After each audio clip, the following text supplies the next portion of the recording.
Y'all ready for a quiz? Yeah. Yes, definitely. Let's go. Let's go. He doesn't have it. He doesn't have quiz. He doesn't have it.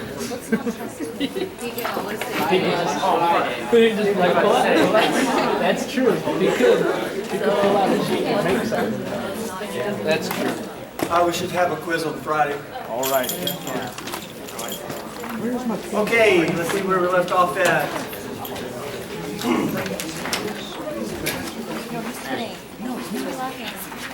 Looking at anhydrides.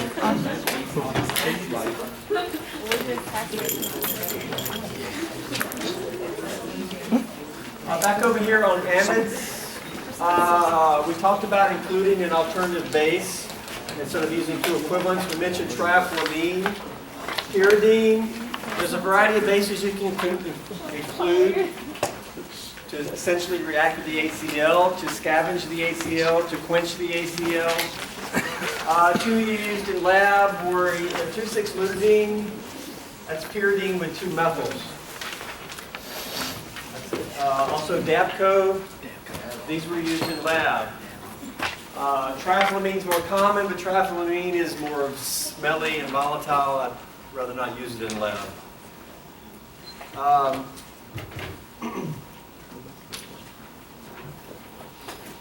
Okay, anhydrides. We looked at how to make anhydrides, particularly thermal dehydration to get the anhydride. You should know the structure of anhydride. It's a new functional group for us.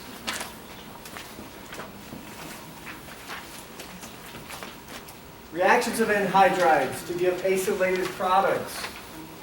Acylated meaning a generic term for adding the carbonyl group, usually to a heteroatom. We'll see that. For example, here, very generic, nucleophile, we have an anhydride. If this is truly methyls here, this is acetic anhydride. Because it's the anhydride that would come from acetic acid. Okay? Generic chemistry. Some type of nucleophile. We have two carbonyls here. Which one are we going to attack? Symmetrical anhydride, they're the same. It doesn't matter. Okay, here. One's going to be the Lg. We're going to attack one. Electrons up. The other's going to be the Lg. The oxygen and the other carbonyl. That's all going to be the leaving group. You only attack one carbonyl, the anhydride. The other serves as a part of the leaving group. Electrons up. Let's go ahead and start this little shortcut. Okay, it is a shortcut. We'll do it in class, but you cannot do it on test. Electrons up, then what? Electrons back down, kick off the leaving group. Okay? I didn't draw the structure with the electrons up and then say back down. A little shorthand. Okay, you know what we're doing here? So addition, back down, kick it off. So that's the leaving group. Now the nucleophile is on the carbonyl instead of the leaving group. Acyl substitution, leaving group. Symmetrical anhydride, it doesn't matter which one you attack. When we have a mixed anhydride, we'll have to talk about which one do you attack. Well, that'll be based on just traditional electronic arguments. Okay, anhydrides do react with water, like acid chlorides. So you're not going to find an anhydride in nature, like in some natural product or in some mushroom or something, typically. All right? Acid chlorides and anhydrides are both reactive intermediates that are made and used in the lab. Now, once we get to esters and amides, those don't react with pure water. You find esters and amides in nature and in drugs. Those are less reactive. Okay? So, why would you ever use an anhydride? Well, usually you want to stick to acid chlorides. Let's look down here. Comparison of the two. If you have a carboxylic acid, we can convert it to the acid chloride. 1 mole of this converted to 1 mole of that. Then you can react this with some strong nucleophile, like ammonia. Electrons in, up, back down, kick off the chlorine. The chlorine takes the H, make ACl. Well, we include an extra equivalent of ammonia to take care of the ACl. Basically, we can get the amide made. And you got 1 mole of that. Of course, you don't react the strong nucleophile directly here, do you? Because you got the acidic proton, right? Okay. Well, why not? Alternatively, we could convert this to the anhydride. That is a way to activate it. Get rid of the acidic proton, make the anhydride. The problem is you got 1 mole of this, you're only going to get half a mole of that. Or we can make that 1 and make this 2. To make 1 of these, you got to have 2 of these. So that takes us down to 0.5 moles. Then we can react with ammonia. In, up, down, kick off that, and you're going to have your amide. You may make acetic acid or something, but the ammonia can take that, and so you use 2 equivalents. You made the amide, but you only got half a mole. Where up here, you would have a whole 1 mole. Down here, half of our original acid ended up being leaving group. So this is really not efficient. And you would prefer to have all of your acid converted to your amide. So please recognize this. Why would anhydrides be preferred or used? Well, acetic anhydride is very cheap. You can buy it by the gallon. And so you don't have to worry about losing half of it as your leaving group. Acetic anhydride is more stable than acetyl chloride, and so it will last longer, it will store longer. There may be some practical reasons where you would be okay with doing this chemistry this way. Acid chlorides, very reactive. They will react with the water in the atmosphere very quickly. You weigh these out and you let them sit there for 5 minutes, they're going to be reacting with the water in the atmosphere. Okay? That's why I see you guys weighing them out and then just sort of just standing around. It's just no good. It leads to very low yields. Very reactive. Acetic anhydride, some of you used in lab, I'm not as worried about that. It's not going to react quite as quickly. Okay, let me remind you about this chemistry. The details are all here. I'm not going to repeat the details every time we look at the chemistry. Okay, there's plenty of details here. You've got to know the details of the chemistry. There's only 1 mechanism here. We're pretty much done. We can have tests tomorrow. Okay. What I'm trying to get towards you guys is you have got to be working to organize this material, see the consistencies, and yes, we've covered all the material basically. Chemistry of esters. What's really new there? Please recognize that this is nuanced chemistry. This is 1 mechanism, taking care of protons. It's not just let's memorize 6 mechanisms and be able to do them. Okay? Test 3 will give people difficulty who really didn't recognize this. And then you sit down and you see 5 new reactions and you're like, I've never seen these reactions. But I'm thinking, it's the same old thing. You do this, do this, do this. I mean, they're all the same. Please recognize that. I mean, right here, you should be able to give products to these. Product with the first one.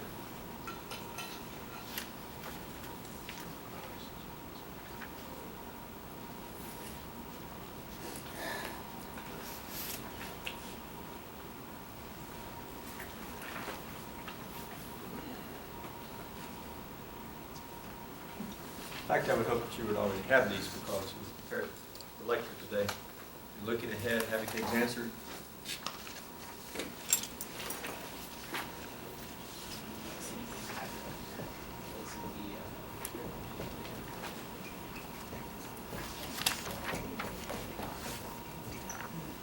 How we do?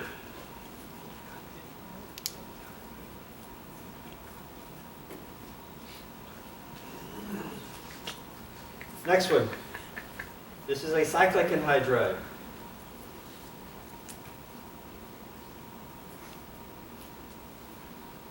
Which carbonyl are we going to attack? Either one. Electrons here, electrons up. Okay. We can come back down. Kick that off. I'm going to do it all together now. What do we have?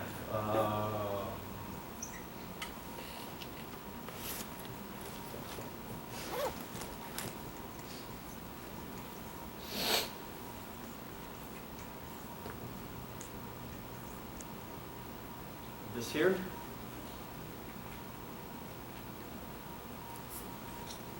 What's going to happen here? Proton transfer looks reasonable.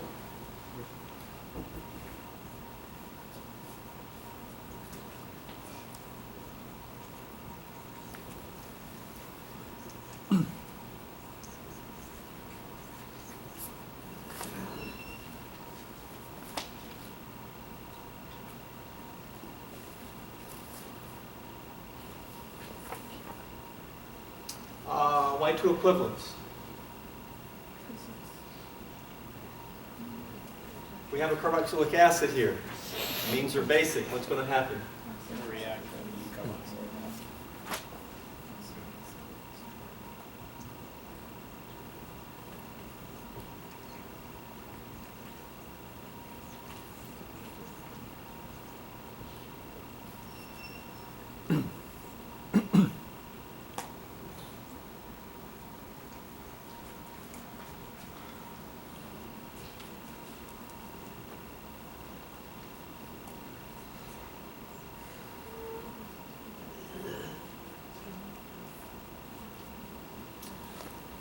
This will be your end product here for this. If we want to put the H back on this here to make this structure, what are we going to have to do? H plus workup.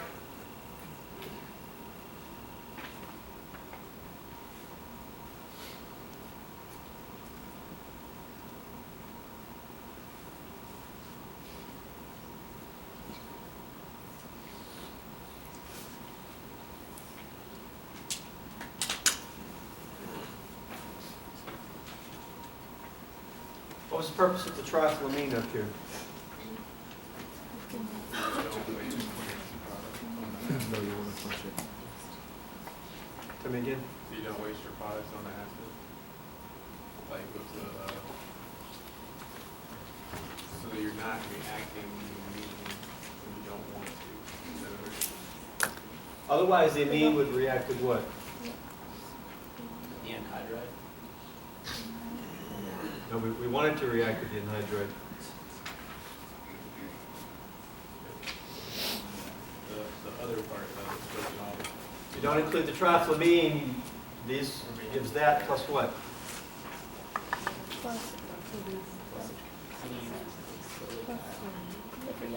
What was the leaving group?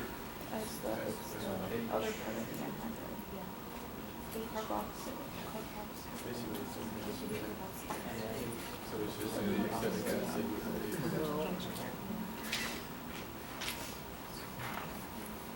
What's the leaving group up here? If we didn't include the triethylamine, what would we get?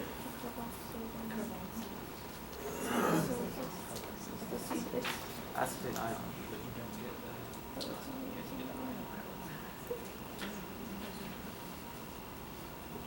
Maybe you'll know that by Friday on the quiz. All right? That's the type of thing I'm telling you. The chemistry is not new. You've got to work through the chemistry and see the answer. But T wouldn't react. It wouldn't react. That's why you put a T. Here it is, one question on Friday. Here's the question. What's the byproduct form of the reaction at the top if we do not include triethylamine? There you go. There's your question. What's the answer? You have it drawn? No, or maybe, I guess, I don't know. Okay? Who can draw the answer to that? Literally, the clear path and the oxygen is on Yeah, it. with the minus, Yeah, without the TE. that's it. Yes. Exactly. It's that, right? Where? It's that, right? It's because it's an anhydride, right? Am I wrong? I mean, if you did not include the triethylamine? Yeah, if you didn't do the triethylamine. If you didn't include the triethylamine, then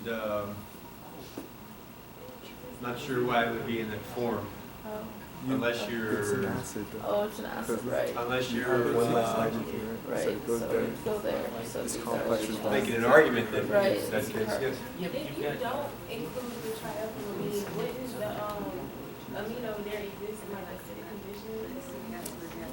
Why? Why?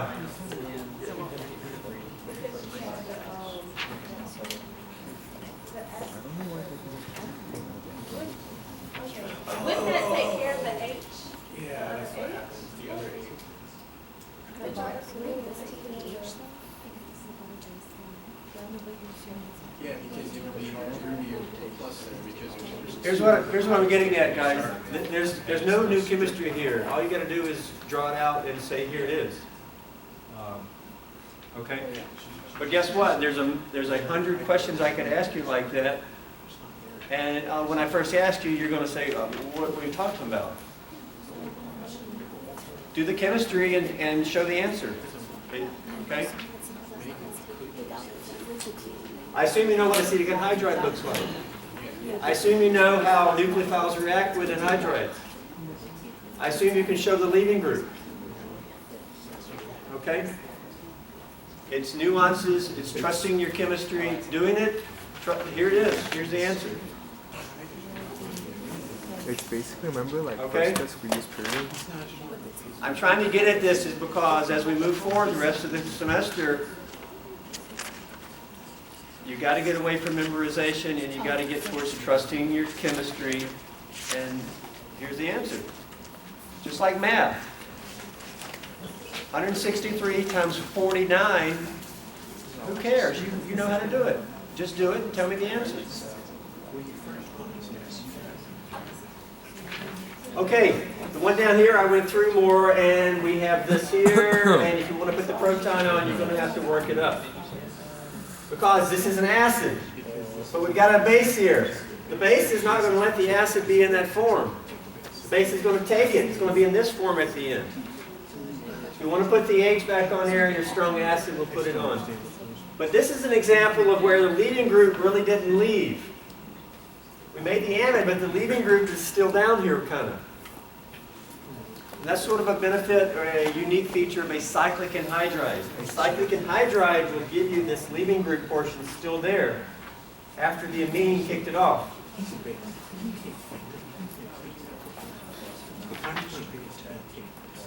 Okay, can you show the product below? It's basically the same as using alcohol and purity. First test. And then Yeah. pyramid complex with pH. Yeah. Because TEA doesn't react with acyl chloride, or in this case, whatever this thing is. Anhydride? No, the reactant for number. Oh, you're saying, okay. But it reacts with the hydrogen that's given off. Yeah. But I don't know if he's gonna like give us this obvious cases because there's definitely no.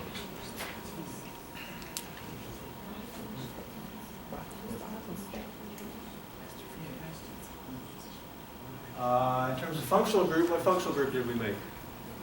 An ester. Yeah, we made an ester. What did we do to our oxygen? Did we alkylate it? What did we put on the oxygen? Terminology.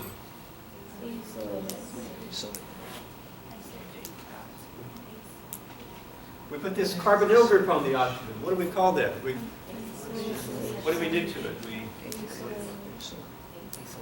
We acylated it. A carbonyl group is generally known as an acyl group, although that may specifically refer to a one carbon methyl carbonyl, like acetic acid, acyl. But acyl is generic for just about any carbonyl group. Okay? We said we acylated the oxygen, not alkylated. If we alkylated it, we would have made an ether. We acylated it. Acetic anhydride is a common acylating reagent. So is an acid chloride. Because up top, we acylated the nitrogen. Okay? So we're acylating things. Acetic anhydride is used to acylate morphine to convert it to heroin. Of course, morphine has two OH groups. Both of them are converted to O-acyls. Both of them are converted to esters. And that's why acetic anhydride is such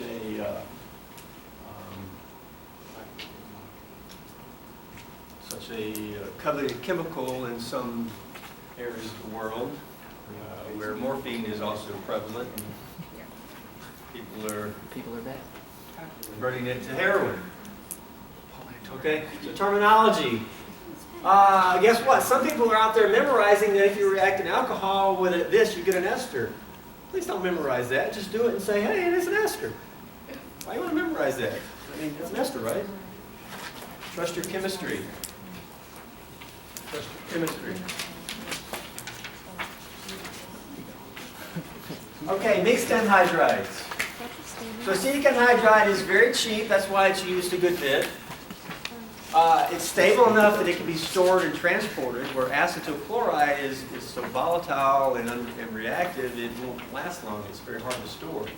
Question? Why is it that the pyridine wouldn't attack the anhydride and why would it? These bases do actually attack things, but they don't lead to products. Okay. And I haven't really taken the time to say why. These bases we're using to scavenge the HCl tend to be tertiary amines. While the pyridine, it's not really classified as tertiary. It doesn't have an H on it. It's not going to give a neutral product.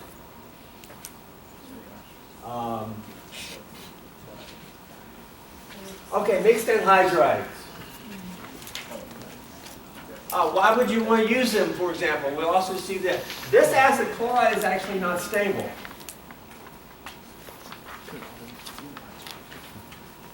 There's more here than just mixed anhydrides. But the symmetrical anhydride is stable. And so this is a time where you would use the anhydride because the acid chloride is just not stable. You can't use it. Over here, this guy is not stable. We talked about, try to do Friedel Crafts acylation with it. You can make it from carbon monoxide and HCl in equilibrium, but it's not stable. On the other hand, this anhydride is. And if we consider this the leaving group, you've got this same carbonyl. As long as the nucleophile will attack here, because attacking over here is different, because there's a methyl over there. But indeed, the nucleophile will attack over here preferentially, and so it behaves as this guy, which is not stable. Why would a nucleophile preferentially react over here? Is induction from the methyl group helps to stabilize the partial positive charging rate? Yeah, see? You must have had your Wheaties this morning. Because that was excellent, excellent answer. Okay, yes. Wasn't quite ready for it. Let's consider the difference. Okay, this carbonyl's got an H, that's a methyl. What do we know methyls do? They donate inductively. Okay, so if you're talking about partial plus here coming from the dipole from the oxygen, well, the partial plus is quenched somewhat by the induction of the methyl. That H does nothing. So which one's more partial positive? This one. Well, the other one's got a rich friend that's donating some electrons towards it. Not as bad off. And so indeed, the nucleophile will attack here, electrons up, okay, back down, kick off the leaving group, and you're going to have the nucleophile now bonded to your carbonyl with the H. I've actually used this before, and it does react very preferentially here as opposed to there. So we can do a reaction. Here it is, same thing. what would be the product?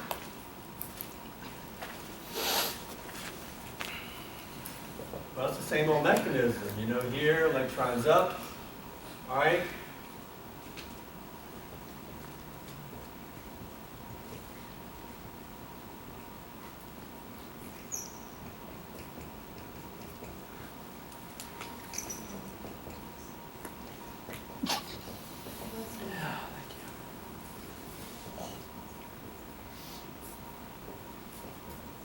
Make that bond, electrons up, right?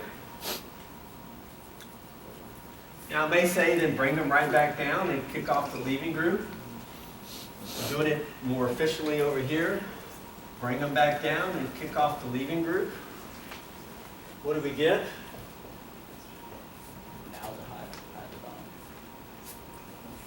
We got two H's here at this point. We now reform carbonyl. And what else is on the carbonyl? H, that's a positive charge. What was the leaving group? Carboxylate. Carboxylate. Now, what's going to take an H here? Something's got to take it to go neutral. This could take it, but then we're going to make acetic acid. We make an acid. If you make an acid, then this may react, although that's not that basic. The trifluamine is included to keep this from making an acid. So we can include the trifluamine to take the proton, and we get our final product.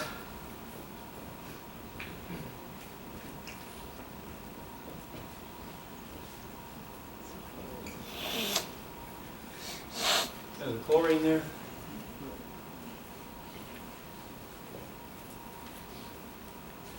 That plus this plus trifluamine. So this salt, so all this is your final product. This being a salt, right? Here's your product. We made an amide. What kind of amide? That's not an acetamide, is it? If this was an acid, if that was an OH under my hand, that'd be what? Formic acid. So it's what type of amide? It's a formamide or a formamide. Yeah. We made a formamide. We have an amide that looks like it came from the formic acid over there. Okay? Using a mixed anhydride, preferentially attacked here.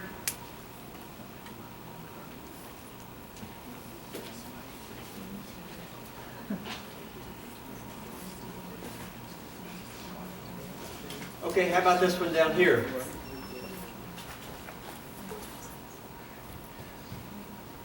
This is not exactly a mixed anhydride because this is not a plain R group. But it's essentially a mixed anhydride. Not strictly. Which carbonyl looks more reactive towards a nucleophile?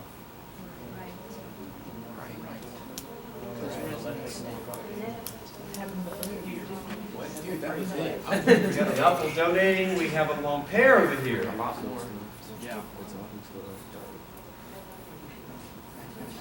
It withdraws by induction, but it donates by resonance. Which one does it do more? Oxygen donates more by resonance. That's why it was group 1 with aromatics. Yes, this is a stronger donator. Yes, this is over here. What's attacking this carbonyl?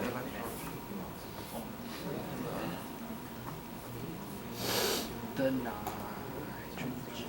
Which is a stronger nucleophile? Nitrogen, of course, right?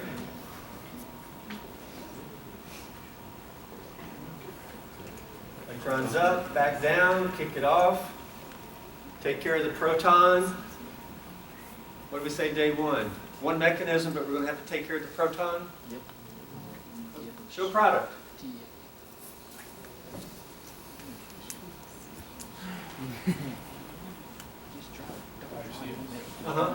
We have these anhydrides, and we know one side is going to go favorably. Is it more favorably the cooler it is? Like you heat it up, I imagine it becomes less and less selective.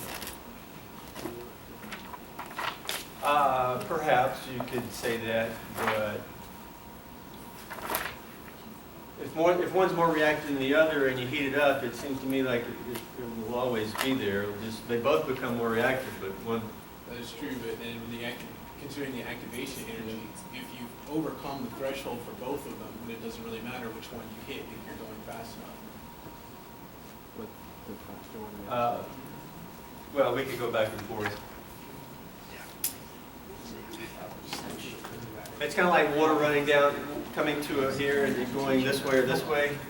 If it's just a little bit of water, it's going to go this way. But if it's a hurricane, yeah, it's probably going to go both ways. Right? So you're saying that in the case of a hurricane, you're going to lose your selectivity. Yes. Yes. I mean, Don't distinguish your Exactly. okay, right here I will have.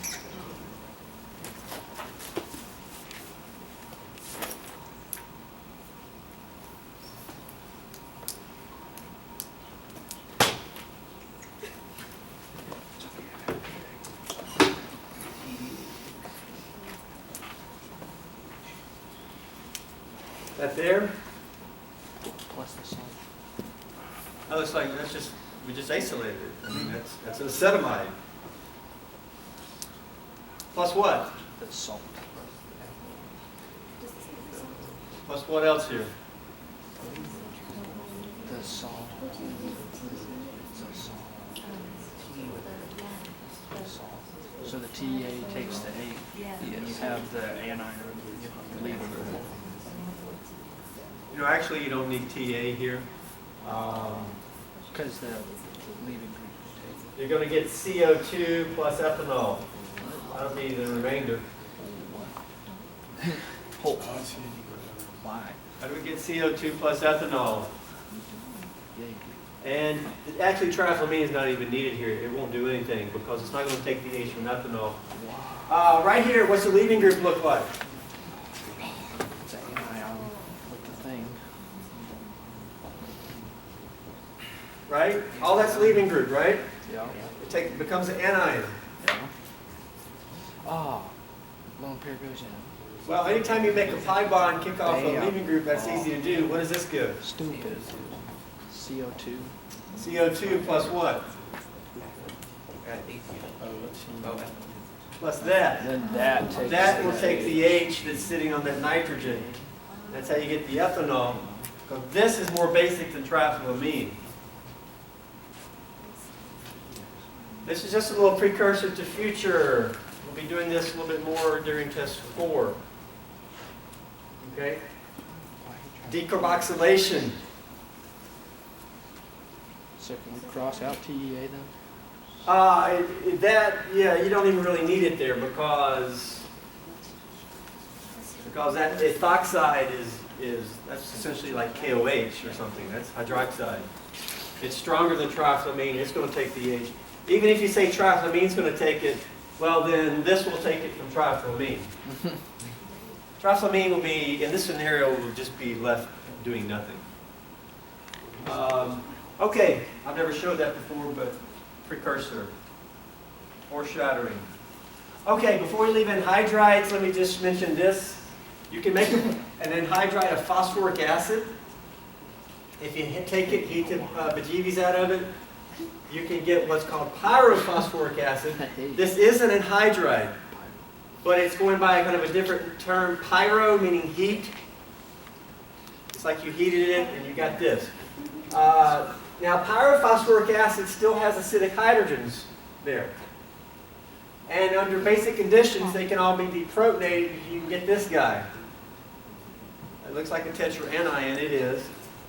This is called pyrophosphate. Pyrophosphate is actually seen in biochemistry. But it's actually an anhydride of phosphoric acid. If you consider what an anhydride is and compare it to something like acetic anhydride.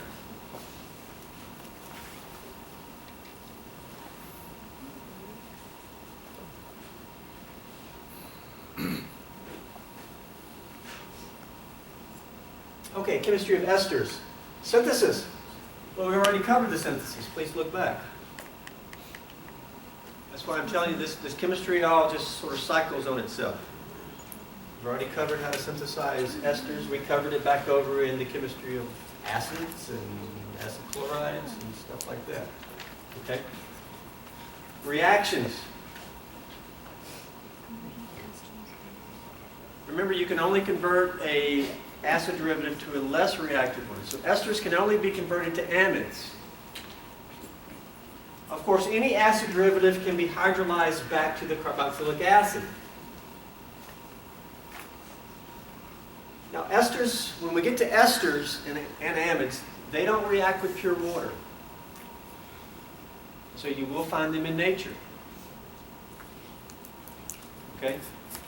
And when we hydrolyze them, we have to use more than pure water. We're going to have to use an acid catalyst or a stronger nucleophile. If you add an acid catalyst to water, what do you then have?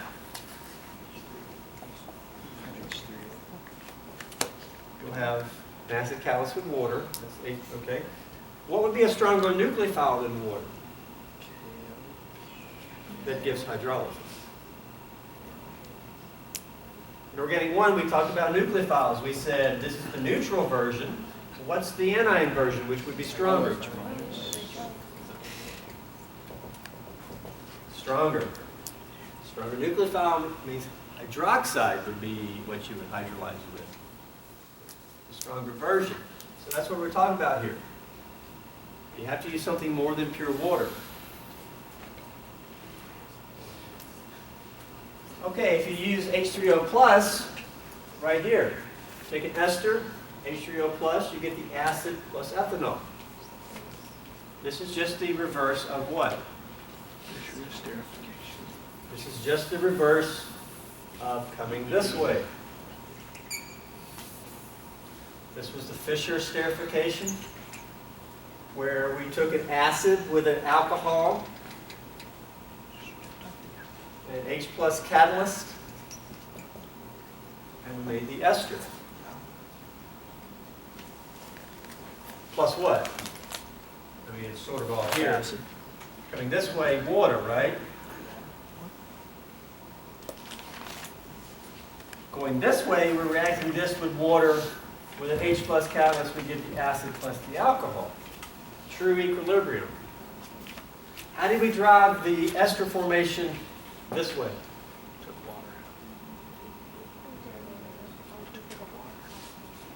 We used excess alcohol. We did not use excess acid. Because if you use excess acid, you ain't really doing anything driving in that way. You can't say you're going to make more of this by adding more of that.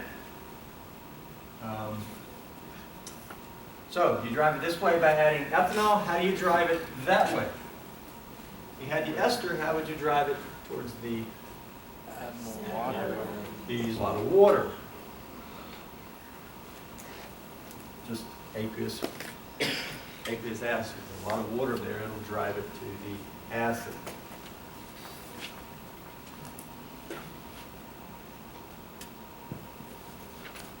Okay, we've already covered that mechanism, right? It's just the reverse of the Fischer esterification.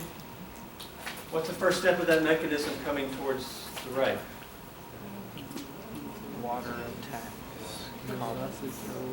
Under acidic conditions, the first thing you always do is what? Protonate something. What are you going to protonate? No, protonate oxygen. No. There was a handout. We talked about protonating the carbonyl. See the handout. Protonating carbonyl.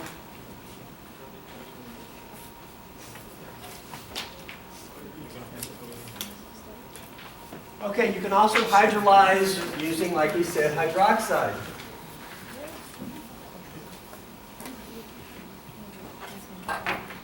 And so this would be a classical hydrolysis using hydroxide. It will require an H plus workup. Separate step. Of course, these two are not compatible. That's a separate second step. What's the first step here? We have our hydroxide. Please show this as hydroxide. I see some people doing mechanisms like this. Show some specific structure here.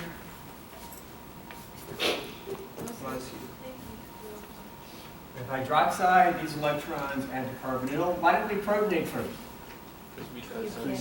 Yeah, you don't have Not that. under acidic conditions. But that's okay, we have a stronger nucleophile. And what does this give? Electrons up.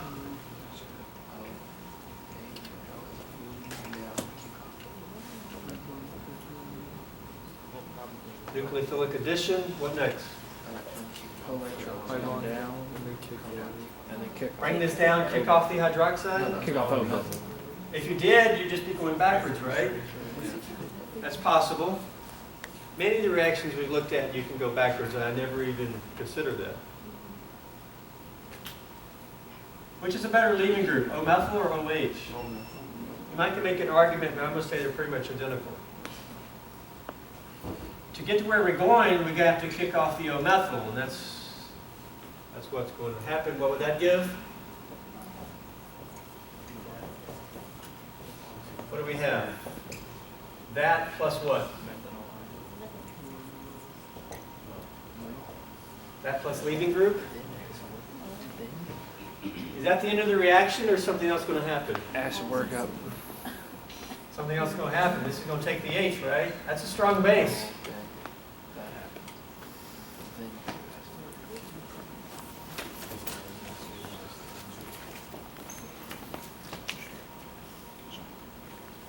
We're going to have this plus methanol, and that's in step one. Of course it is. We're making an acidic product under basic conditions. If you make an acidic product under basic conditions, it'll be in which form? In the basic form. What's the purpose of the H plus workup?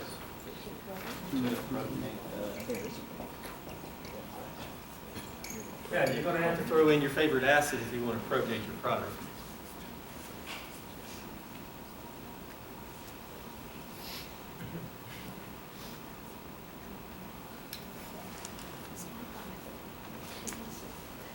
So that was a hydrolysis of the ester back to the acid under, I was using hydroxide.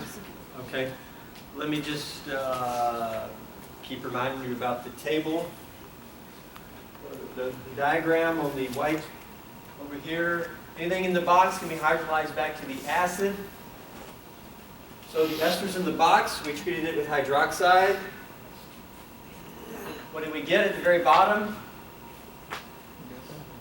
The anion, right?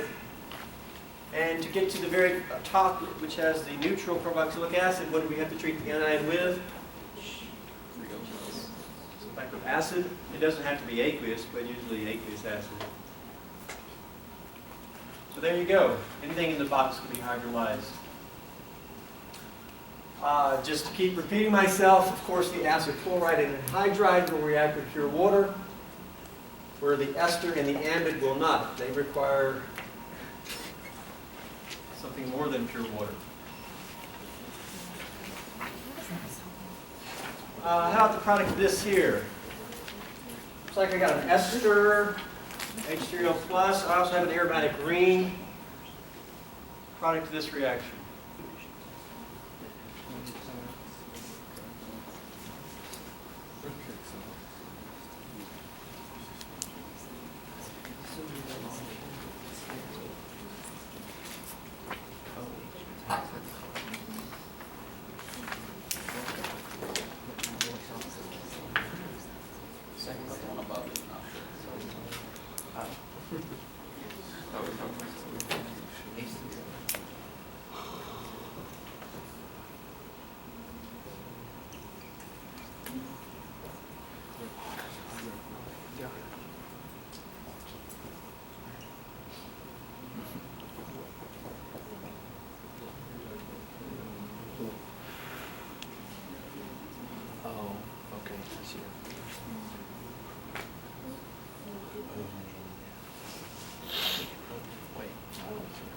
How we do?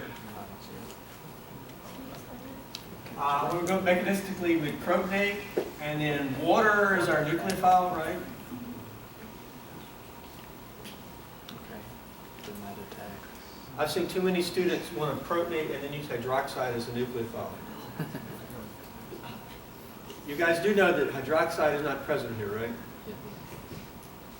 Water, neutral version. You can't have hydroxide under acidic conditions, no matter what they tell you in Gen Chem. Water would be the nucleophile here. But I thought esters didn't react with pure water. It's not pure, it's acid. It's not. It's acidic water. What's the acid doing? Protonate. It's protonating the carbonyl to make it more reactive. That's why pure water is now reactive. So it's not really pure water. It's got the acid catalyst. Right? Electrons add, electrons up. You're eventually going to proton transfer. Okay? We've already done this mechanism. I'd refer to the Fischer esterification. It's the same old mechanism. Of course, here we're trying to hopefully displace something off the carbonyl. What's the leading group off the carbonyl? Oh, yeah. All that. And it will be in a neutral form. Because if you don't displace this off the carbonyl, then you're not doing any chemistry at all.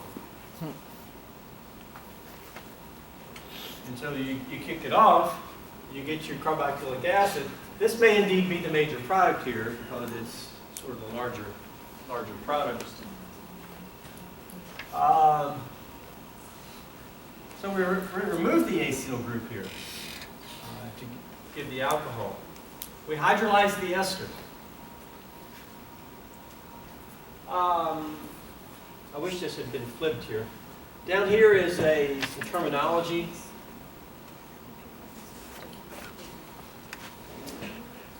When you hydrolyze an ester under basic conditions, it's called saponification. Saponification kind of refers to soap, making soap. That term comes from, well, how soap used to be made. This is a triglyceride. What is a triglyceride?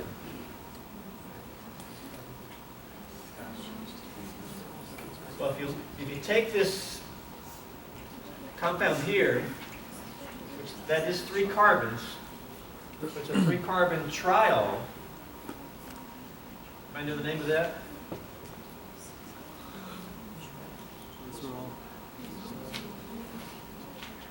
Glycerol.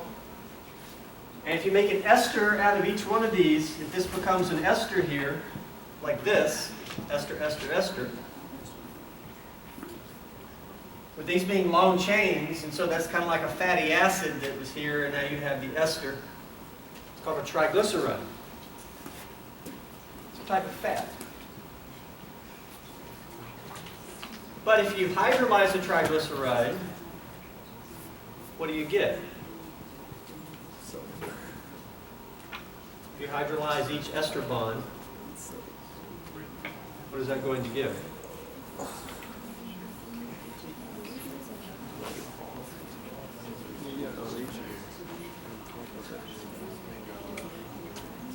Give glycerol plus what? Well, you're just going to associate right Plus the fatty acid, and it's going to be in which form? That should have. Be in basic form, right? I didn't show any work up here, right? Now you get one equivalent of this. You get 3 equivalents of this.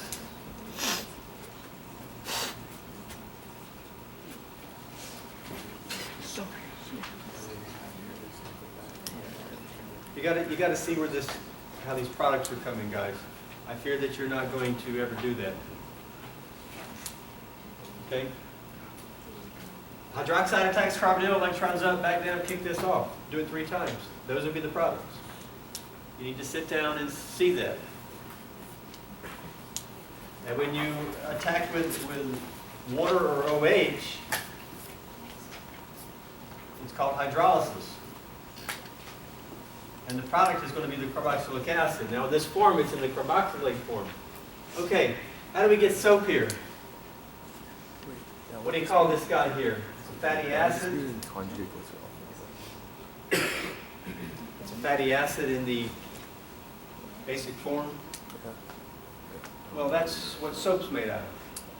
Okay, look at the back of your shampoo. It'll say like sodium myristate, sodium palmitate. Palmitate, myristate, with the sodium. There you go, sodium myristate.